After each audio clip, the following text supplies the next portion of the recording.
You guys see the Kylie lip kits? Well, not the Kylie lip kits, but like the party. I had a few myself. What an era. What a time.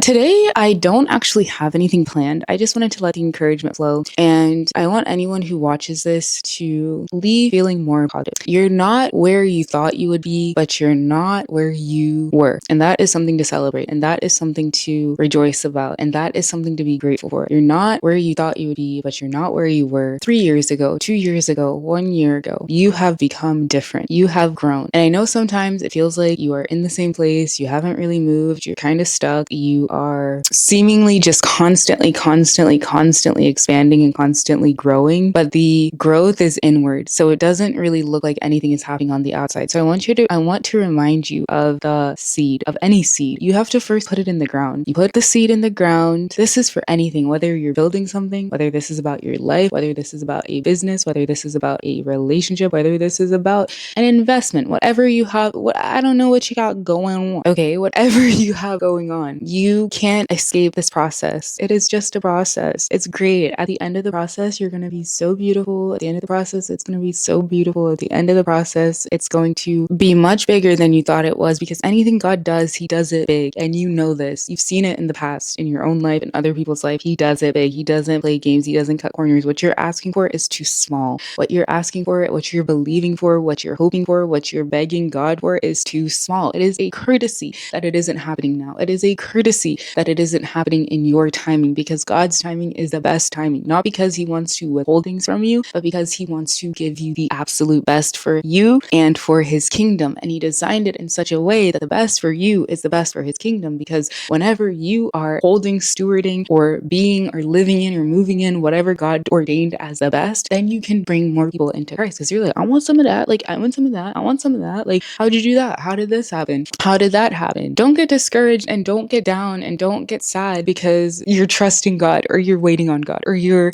doing things God's way. When you do things God's way, your life will move in a very unique pattern that no one else's life is moving in, because God's plans are never the same for any singular person, but they are always good and they're always the best and they're always a blessing. And he makes you into that blessing and he makes you into that best and he makes you into that good. That is what he wants. He wants your heart connected to his, so deeply intertwined that whenever something good happens to you, you are rejoicing in a way that pleases him. You're rejoicing with Thanksgiving. So why don't you start the Thanksgiving now? Why don't you just like do like a, I don't know, go get a chantilly cake or something. Do something. For anyone who doesn't know, or anyone who isn't in the US, a chantilly cake is the singular best baked good you can buy over the counter.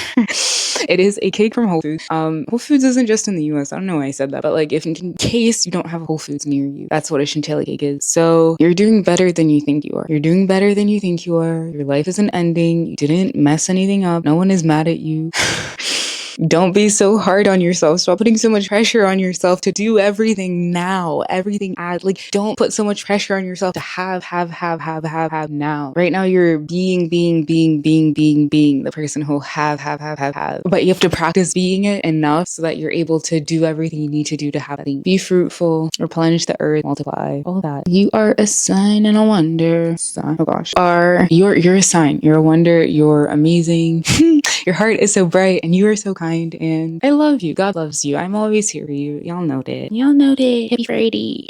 Happy Friday. My hair is so big sometimes and I just feel like if I showed y'all pics of like my hair at the biggest, you'd be like, this isn't you. Stop. Get out of my face. Stop playing in my face. Yeah, girl, that was me. That was me. Oh. Anyway, don't grow weary. Don't get tired. God sees you. God knows exactly where you are. God knows exactly what you put in. God knows and sees every single time you cry by yourself or you retreat to like go cry by yourself so you don't cry in front of people. He knows the pain in your heart. He knows about the heartbreak. He knows about how it made you feel. Whether or not he's not thinking about like it's your fault. You deserve it so that you learn that he doesn't do that. He's the spirit of comfort. He loves you. He's never thinking in regrets. He's never thinking, if only she didn't do that. If only he didn't do that, then, oh my God, now I have to deal. No, God loves you. He is full of love and compassion, endless compassion and endless mercy, compassion, endless compassion. That's your Jesus. I love you. God loves you. And I will see you next week or tomorrow.